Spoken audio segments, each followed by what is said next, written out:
মুস্তাফিজুর রহমানকে আইপিএল থেকে বাদ দেওয়ার ঘোষণায় তোলপাড় চলছে ক্রিকেট পাড়ায়।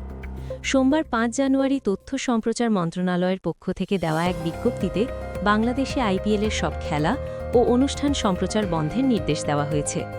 এ নির্দেশের পর সরব হয়েছে ভারতীয় গণমাধ্যমগুলো।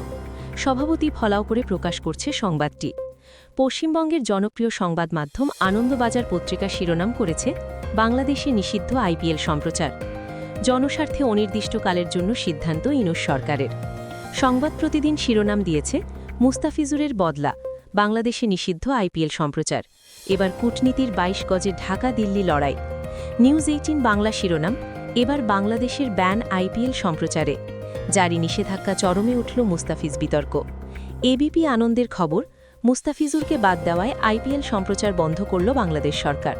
সাফ বলে দেওয়া হলো। হিন্দুস্তান টাইমস লিখেছে, বাংলাদেশি মুস্তাফিজ আইপিএল থেকে বাদ যাওয়ার দুদিন পরই বড় নির্দেশ ইউনূস সরকারের। এর আগে আসন্ন আইপিএলে সব খেলা ও অনুষ্ঠান সম্প্রচার বন্ধের নির্দেশ দেয় তথ্য সম্প্রচার মন্ত্রণালয়।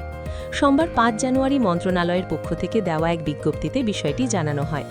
বিজ্ঞপ্তিতে বলা হয়, উপযুক্ত বিষয়ের পরিপ্রেক্ষিতে জানানো যাচ্ছে যে ভারতীয় ক্রিকেট বোর্ড কর্তৃক আগামী ২৬ মার্চ ২০২৬ থেকে অনুষ্ঠেয় Indian premier league IPL cricket খেলায় বাংলাদেশের তারকা খেলোয়াড় মুস্তাফিজুর রহমানকে কলকাতা নাইট রাইডার্স দল থেকে বাদ দেওয়ার নির্দেশ দৃষ্টিগোচর হয়েছে।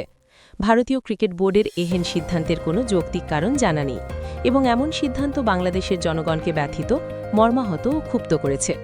এমতাবস্থায় পরবর্তী নির্দেশ না দেওয়া পর্যন্ত আইপিএলের সকল খেলা এবং অনুষ্ঠান প্রচার বা সম্প্রচারে বন্ধ রাখার জন্য নির্দেশক্রমে অনুরোধ করা হলো। এছাড়া মুস্তাফিজ ইস্যুতে বাংলাদেশ ক্রিকেট বোর্ড বিসিবি বেশ কড়া পদক্ষেপ নিয়েছে। বিসিবি সিদ্ধান্ত নিয়েছে টি-20 বিশ্বকাপ খেলতে ভারতে যাবে না বাংলাদেশ। আইসিসিকে এই বিষয়ে চিঠি দিয়েছে বিসিবি।